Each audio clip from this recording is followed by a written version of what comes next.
vamos a iniciar el estudio del carbono en la Tierra.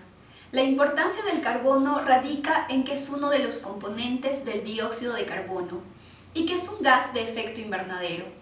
Por eso queremos conocer los procesos que lo producen y también los procesos que lo eliminan. En esta lección vamos a ver los procesos naturales del carbono.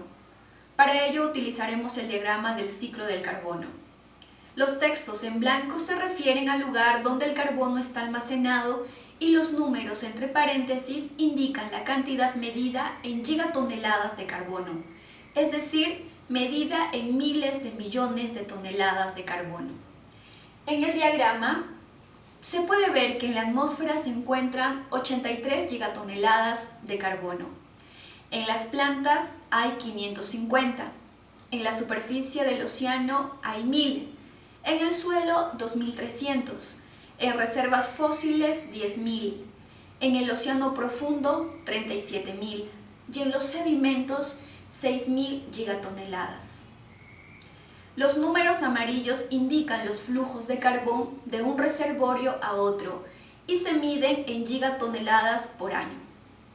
Así, por ejemplo, la fotosíntesis convierte 120 gigatoneladas al año de la atmósfera a la biomasa de las plantas y al suelo, mientras la respiración de las plantas devuelven 60 gigatoneladas al año a la atmósfera.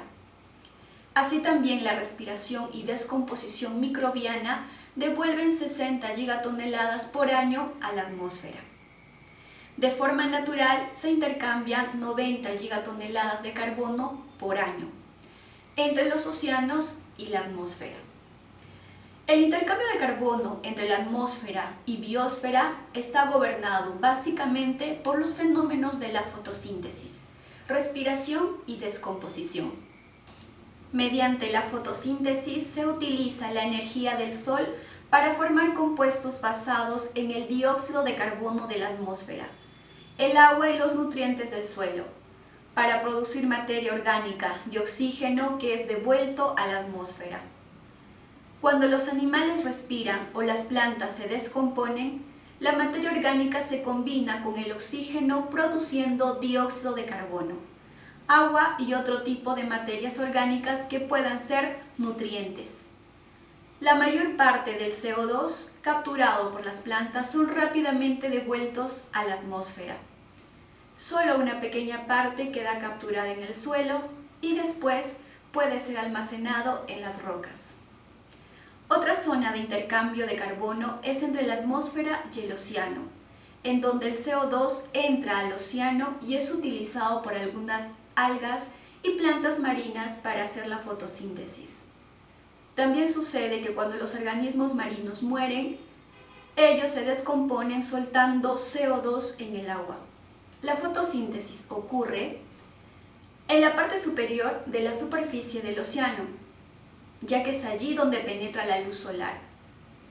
Pero también existe un pequeño flujo de carbono hacia los fondos de los océanos, ya que algunos restos orgánicos se hunden en el océano y son depositados en el fondo del mismo. Es por esta razón que en el fondo de los océanos tienen un buen reservorio de carbono. Sin embargo, también hay un flujo de agua desde el fondo del océano a la superficie, y este lleva agua rica en carbono a la superficie. Esta mezcla toma bastante tiempo, aproximadamente 1000 años. Por lo que el reservorio de carbono en el fondo del océano es bastante estable. Los procesos de intercambio explicados duran en su mayoría un plazo corto, ya que puede medirse en años. Sin embargo, existe otro tipo de intercambio entre la atmósfera y la geósfera, la cual puede tomar un tiempo mayor. Los volcanes, cuando erupcionan, liberan CO2 a la atmósfera. Aunque la cantidad en términos relativos es pequeña, menos de 0.1 gigatoneladas por año.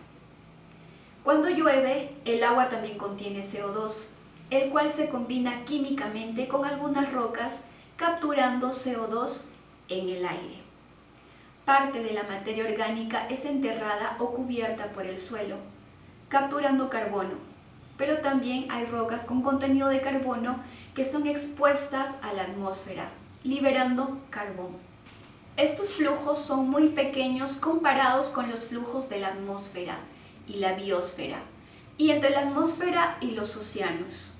Una demostración palpable del flujo de CO2 entre la atmósfera y la biosfera es el mostrado en la figura, que es la concentración del dióxido de carbono medido en el observatorio de Mauna Loa. Como se puede observar, tiene oscilaciones periódicas, con un periodo de un año. Los picos ocurren en los meses de mayo, mientras que los valles ocurren en los meses de octubre, es decir, en la primavera y el otoño del hemisferio norte. Esto ocurre porque en el hemisferio norte hay más masa terrestre que en el hemisferio sur. Por lo tanto, al iniciar la primavera, las plantas empiezan a tomar CO2 de la atmósfera para formar material orgánico. Los árboles se llenan de hojas y flores y por eso la cantidad de CO2 en la atmósfera empieza a descender. Al iniciarse el otoño, el proceso se invierte. Por ello, a partir del mes de octubre, el CO2 en la atmósfera se incrementa.